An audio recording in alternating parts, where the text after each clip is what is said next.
Ito ang AI Talks with the Voice Master. Dito lang sa Radyo Pilipinas. Hello! Great day mabuhay! From the beautiful city of New York. Ayan, nandito po tayo ngayon sa Central Park. At magandang araw sa inyong lahat, mga ka-AI, authentic innovators. Ayan, sa amang bahagi ng mundo kayo nakikinig. Ako po si Pocholo De Leon Gonzalez, ang Voice Master ng Pilipinas at ang inyong AI Voice Master. Ayan. At ito ang programang nagdadala sa inyo ng inspirasyon, kaalaman at pag-asa tungkol sa artificial intelligence, creativity, media, negosyo at sa kinabukasan ng sangkatauhan. Ito ang AI Talks with the Voice Master. Ayan mga ka-AI, napaka-espesyal ng episode na ito. Bakit? Dahil ang episode na ito ay literal na international broadcast. Habang kayo ay nakikinig ngayon, ako ay narito sa New York City. Oo, dito sa lungsod na tinatawag na Capital of the World.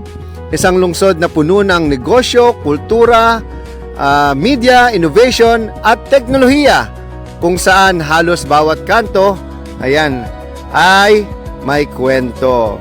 At habang narito ako sa Amerika, ang aking partner sa AI Talks with the Voice Master, na walang iba kundi ang Voice of Magic, ay kasalukuyang nasa New Delhi, India. Doon siya dumadalo ng isang napakalaking international tech event, ang India Soft Event. Yan, AI event yan. Kaya ngayong araw, magkakaroon tayo ng live conversation mula sa dalawang kontinente, isang Filipino voice sa Amerika at isang Filipino voice sa India, para ipakita sa mundo na ang Filipino creativity ay global. At ngayon mga ka-AI, kumustahin natin ang ating kasama sa kabilang panig ng mundo. Mac, narinig ba kami dyan sa India, ha? Malinaw na malinaw yan, Voice Master. At syempre, great day sa inyo mga ka-AI. Welcome, nandito tayo sa New Delhi, India. Dahil nasa event tayo ng pinakamalaking technology at AI event dito sa region na to. Ito ay ang India Soft 2026. Actually, dito sa event na to, ang daming expo na nangyayari. So, nandito tayo sa pinakamalaking, sabi nga nila, India's Best Technology Expo. Merong Convergence Media Expo, Living, Smart Mobility, Electronics and Computer Software Expo, yung IoT. Nako, ako sobrang happy ako nandito. Marami tayong mamimit, makikilala at pag-uusapan natin yung bagong technology, no? At makakamit tayo ng iba't ibang startup founders, startup companies, mga iba't ibang innovation sa technology. Kaya excited ako. At alam nyo ba, nandito ako dahil nire-represent natin ang creative voices, no? Number one yan in terms of providing voices across the Philippines, but now it's a global technology company na rin dahil nakafocus tayo sa AI voices. So mamaya makikita nyo ako iikot at mag-interview tayo ng mga bago nating mga makikilala. Napakagandang marinig yan, Mac. Alam mo mga ka-AI, no? Alam nyo, may isang bagay akong napagtanto habang naglalakad ako dito sa New York. Alam nyo, napakaraming tao, napakaraming kultura, napakaraming wika. Pero sa gitna ng lahat na ito, may isang bagay na nagiging universal language. At yun ay, alam nyo kung ano? Yun ay technology. Dahil kahit saan ka pumunta sa mundo, ang pinag-uusapan ng mga tao ay isa, no? Artificial intelligence. AI sa negosyo, AI sa media, AI sa edukasyon, AI sa entertainment. At ito ang dahilan kung bakit napakahalaga ng ginagawa ni Mac ngayon dyan sa India, no? Dahil ang presensya natin doon ay hindi lamang tungkol sa isang kumpanya. Ito ay tungkol sa representation ng Filipino talent sa global AI conversations. Ayan. O Mac, kumusta naman ang energy ng event dyan, Mac? Yes, Voice Master, talagang dynamic yung atmosphere dito dahil nakakamit tayo ng iba-ibang companies, iba-ibang mga tao na talagang expert sa ginagawa nila, lalo na sa AI, no? Napag-usapan dyan or na-share nila yung bagong AI workflow, yung mga automation sa processes, yung mga tinatawag natin processing din, sa document processing, sa payment processing. Talagang meron ng bagong ways to do it, at talaga dito sa India, next level yung kanilang mga technology. But at the same time also, na i-introduce din natin, na po-promote din natin yung ginagawa natin sa Creative Voices. Alam naman natin, no, yung number one voice company yung Creative Voices, but we're also dabbling into AI voices. Alam ko maraming magre-react dyan, pero ang ginagawa kasi natin, gusto natin magkaroon ng bridge yung tao sa technology. So tinetrain natin yung mga AI voices na mas maging natural. So para hindi takot yung mga tao, na nawawala yung ganong thinking. So instead na we're fighting against technology, we're actually bridging it, no? Para magkaroon tayo ng buhay na mas, diba, mas exciting, mas efficient, at suwabe lang, kumbaga. And I'm super happy nandito tayo at napapakilala natin yung ginagawa natin from the Philippines to the world. At syempre, napakahalaga ng kwentong yan, Mac, no? Dahil ang Creative Voices ay hindi lamang kumpanya. Ito ay isang movement. Ayan nagsisimula ito mahigit 2 dekada na ang nakalipas, no? Nagsimula ito ng mga 20 years, more than 20 years ago, sa isang maliit na studio, sa isang maliit na team. Pero may malaking pangarap, no? At iyon ay ang itaguyod ang sining ng boses sa Pilipinas. At sa loob ng maraming taon, nakapagtrabaho tayo sa napakaraming proyekto, commercials, cartoons, anime dubbing, educational content, corporate voice systems, no? Ano pa yan? At syempre, ang Certified Voice Artist Program, isang programa na nakatulong sa libo-libong Filipino voice artists. Pero ngayon, dumating ang bagong yugto. Ang yugto, syempre, ng Artificial Intelligence. Tama ka dyan, Voice Master. At alam mo, ang napansin ko lang dito sa event ng Indiasoft, hindi lang to para sa mga engineers o sa mga programmers o sa mga robot builders. Actually, ginagamit din ng AI sa creative industries. Sa animation, sa graphics, sa music even, di ba? Yung music nila sa event na to, alam ko AI din yung ginamit. Pero nagsasama yung mga tao, sumasayaw yung mga tao, nag-e-enjoy sila. At dito pumapasok yung mahalagang tanong. Kung ang AI nasa loob na ng creative world, paano na yung human creativity? Actually, this is a very big opportunity for us, no, sa mga filmmakers, mga creatives, mga storytellers.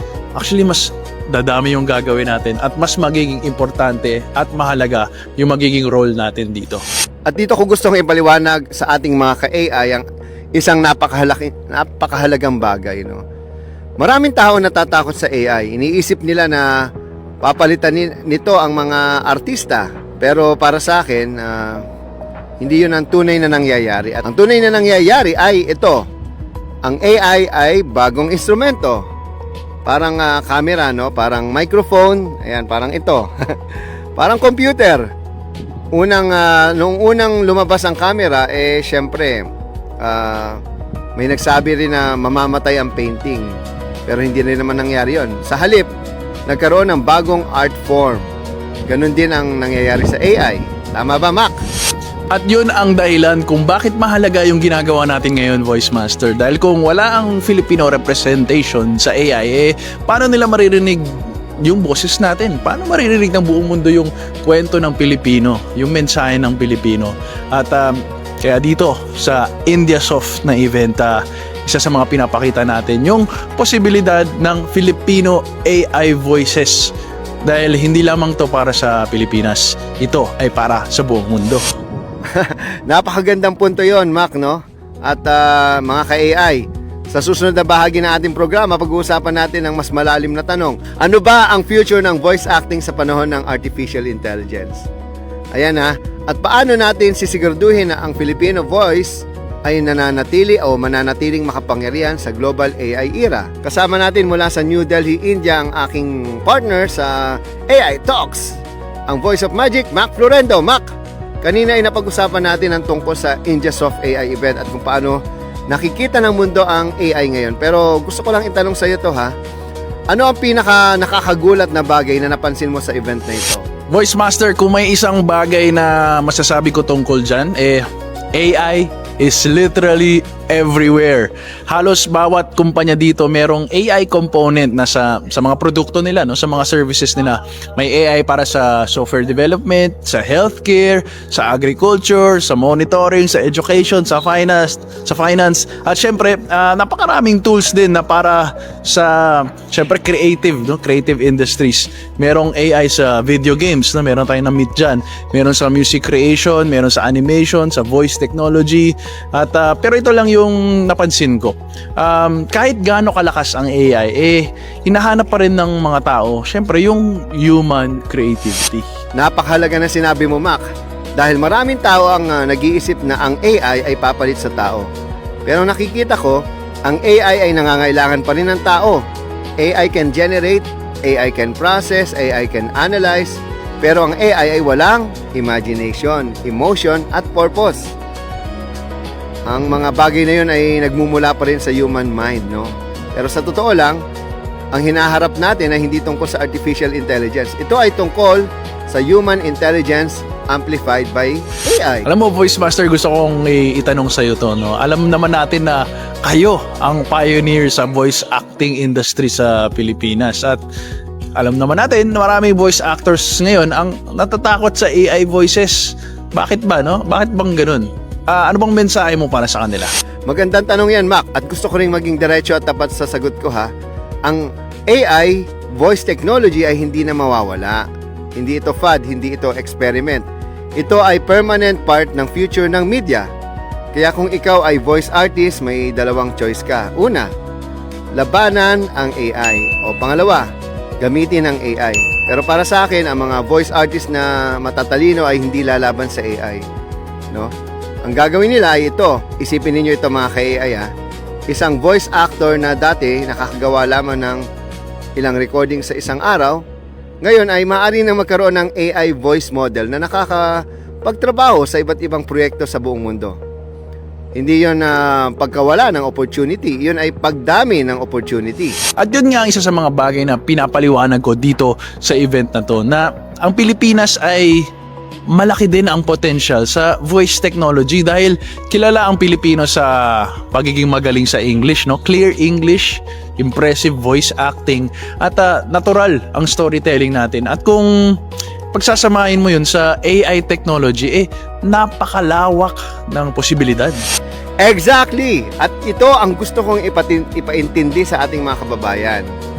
Ang mundo ngayon ay pumapasok na sa tinatawag na creator economy. Hindi mo na kailangan maging malaking kumpanya para gumawa ng content. Hindi mo na kailangan magkaroon ng malaking studio para gumawa ng pelikula. Sa tulong ng AI, isang creator na may laptop, isang creator na may idea, ay maaaring gumawa ng content na mapapanood ng buong mundo. At dito pumapasok ang napakahalagang bagay, ang storytelling. Dahil kahit gaano ka-advance o kahit gaano ka-advance ang technology, ang hinaharap pa rin ng tao ay kwento. Ayan. At napakarami nating kwento sa Pilipinas. Siyempre, meron naman tayo sarili nating history, yung culture, folklore, heroes, yung myths. Siyempre, yung mga real life stories din. At kung gagamitin natin ang AI para ikwento ang mga ito, napakalaki ang mga magiging impact nito. At ito ang isa sa dahilan kung bakit patuloy nating pinapalawak ang creative voices, no? Hindi na lamang ito tungkol sa voice recording. Ito ay tungkol na rin sa AI voices, AI media production, AI animation, AI storytelling. Dahil naniniwala ako na ang susunod na dekada, ang mga creator na marunong gumamit ng AI, sila ang nangunguna at mangunguna sa bagong creative industry. Voice Master, bago tayo matapos sa segment na to, baka meron kang mensahe para sa mga Filipino innovators na nakikinig ngayon. O mga ka-AI, authentic innovators, kung may isang bagay akong gustong sabihin sa inyo, ito yun, ha. Huwag ninyong maliitin ang inyong kakayahan. Hindi porket nasa Pilipinas tayo, ay limitado na ang ating posibilidad. Ngayon, ang internet, ayan, ha, ay global. Ito ang opportunity, at ang opportunity ay pang buong mundo. Kung may idea ka, simulan mo. Kung may talento ka, paunlarin mo. Kung may boses ka, iparinig mo. Dahil sa panahon ng AI or Artificial Intelligence, ang mundo ay naghahanap ng authentic creators. At walang makakapagkwento ng ating kwento, kundi tayong mga Pilipino.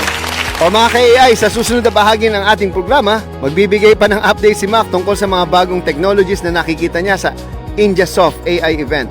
Pag-usapan natin kung paano magiging o maaaring makapasok ang Filipino creator sa global AI industry. Manatili lamang kayo dito sa ating programa.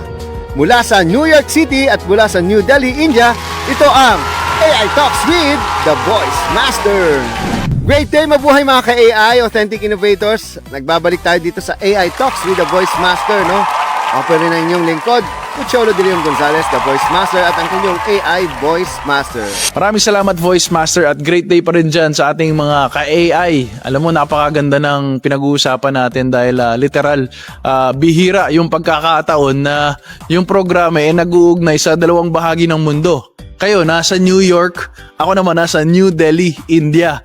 At isa lang yung pinag-uusapan natin, yung kinabukasan ng artificial intelligence at creativity. May mga ilang bagay na talagang tumatak sa akin. Halos lahat ng businesses gumagamit ng AI, no? Mula sa customer service, sa software development, sa finance, sa education, sa marketing, at lahat yan may AI tools na.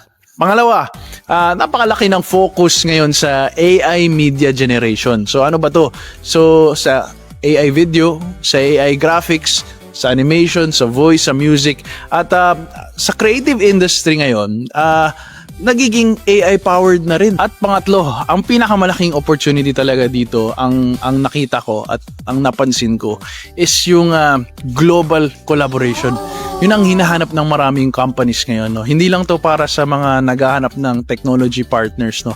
Naghahanap din sila ng mga creative partners, at dito pumapasok ang opportunity para sa mga Filipino creators. Napakagandang balita yan, Mac, dahil kung may isang bagay na kilala ang mga Pilipino sa buong mundo, yun ay ang ating creativity. Ang Pilipino ay natural na storyteller, natural na performer, natural na communicator. Kaya kapag pinagsama mo ang Filipino creativity at artificial intelligence, napakalaki ng magiging impact nito. Sa totoo lang mga ka-AI, naniniwala ako na ang Pilipinas ay maaaring maging AI creative powerhouse sa Asia. Hindi dahil tayo ang may pinakamalaking kumpanya, kundi dahil tayo ay ang may pinakamalakas na creativity. Ayan. Voice Master, napansin ko na yan na ang media industry talagang nag-e-evolve, nagbabago. Dahil dati kailangan mo pa ng malalaking studio, mga mamahaling equipment para lang gumawa ng isang pirasong content. Pero ngayon, kailangan mo na lang ng iilang tao na syempre magaling sa AI, marunong gumamit ng AI tools para makabuo ng kung ano-anong material para sa pelikula, sa animation, sa advertisements, para sa digital content, no? At ang creative power nito ay unti-unting napupunta na sa mga Filipino creators.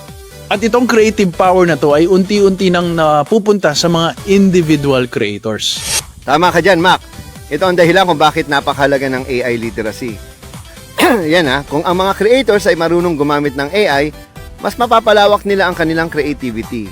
Kung ang mga entrepreneurs ay marunong gumamit ng AI, mas mapapalago nila ang kanilang negosyo. At kung ang educators ay marunong gumamit ng AI, mas mapapabuti nila ang edukasyon. Kaya nga sa isa sa mga advocacy natin ay AI education para sa mga Pilipino.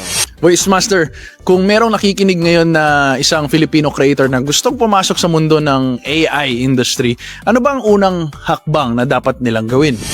Napakasimple ng sagot dyan, Mac. Mag-aral, mag-explore, mag-experiment, huwag matakot sa technology, at ang pinakamalaking pagkakamali ng creator ay hindi ang pagkakamali o ang magkamali. Ang pinakamalaking pagkakamali ay hindi subukan. Ang AI ay parang bagong instrumento. Kung ikaw ay musician, kailangan mong pag-aralan ang bagong instrumento. Kung ikaw ay filmmaker, kailangan mong pag-aralan ang bagong camera. Ganon din sa AI. Kapag natutunan mo itong gamitin, magiging superpower mo ito. At yun ang dahilan kung bakit napakahalaga yung ginagawa natin sa programang ito at sa Creative Voices. Dahil hindi lang tayo basta-basta gumagawa ng content. Tayo ay nagtatayo ng Filipino presence sa global stage, sa global AI ecosystems. At yun ang gusto nating ipaalala sa ating mga ka-AI. Ang AI revolution ay hindi lamang nangyayari sa Silicon Valley. Hindi lamang ito nangyayari sa China o Europe. Ito ay nangyayari sa buong mundo. Okay? At kung ang mga Pilipino ay magiging handa, maaari tayong maging bahagi ng susunod na wave ng innovation. O mga ka-AI, Authentic Innovators, habang tayo ay nagtatapos na sa episode na ito, nais naming ipaalala sa inyo ang isang napakahalagang bagay. Ang artificial intelligence ay hindi lamang tungkol sa machines. Ito ay tungkol sa mga tao na gumagamit na machines para lumikha ng mas magandang mundo. Habang ako ay narito sa New York City, At ako naman ay narito sa New Delhi, India, ipinapakita natin na ang Filipino creativity ay walang hangganan. na ang boses ng Pilipino ay maaaring marinig sa buong mundo. Na ang hinaharap ay hindi lamang tungkol sa artificial intelligence. Ito ay tungkol sa authentic intelligence. Ako po si Pocholo De Leon Gonzalez. At ako naman si Mac Florendo. At ito ang AI Talks with The Voice Master. Great day! Mabuhay! Mga ka-AI Authentic Innovators! Bye-bye! Para sa masa. Hey, talks with the voice master.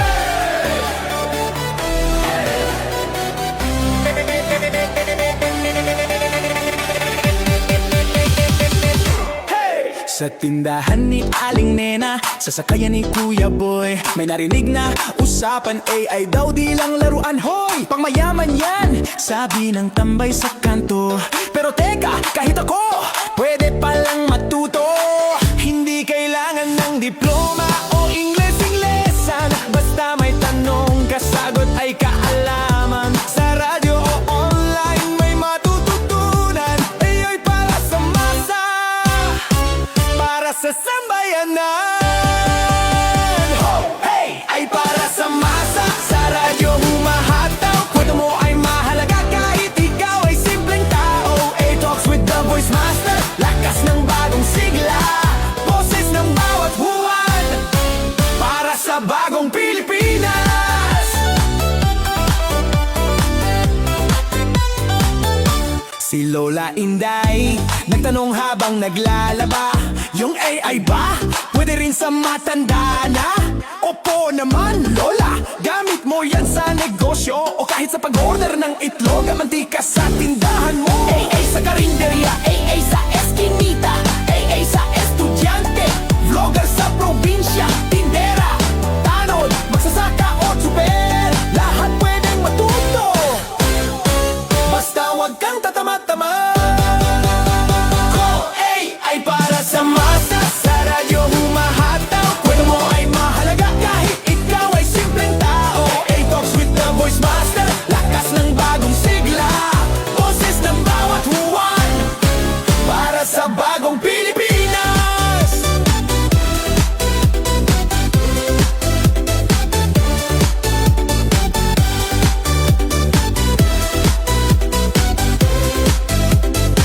Wambog, ang AI hindi lang para sa tech expert, kundi para sa taong nagmamahal sa kinabukasan. Kasama mo kami sa Talks with the Voice Master. Hey, ay para sa masa, ay para sa masa, sa radyo humahataw. Kwento mo ay mahalaga kahit ikaw ay simpleng tao. Ay Talks with the Voice Master, lakas ng bagong sigla, boses ng bawat huwan, para sa bagong Pilipinas. Boses ng bawat huwan, para sa bagong Pilipinas. Boses ng bawat huwan. You're always on the go. Pero ang mahuli sa balita is always a big no-no. Kaya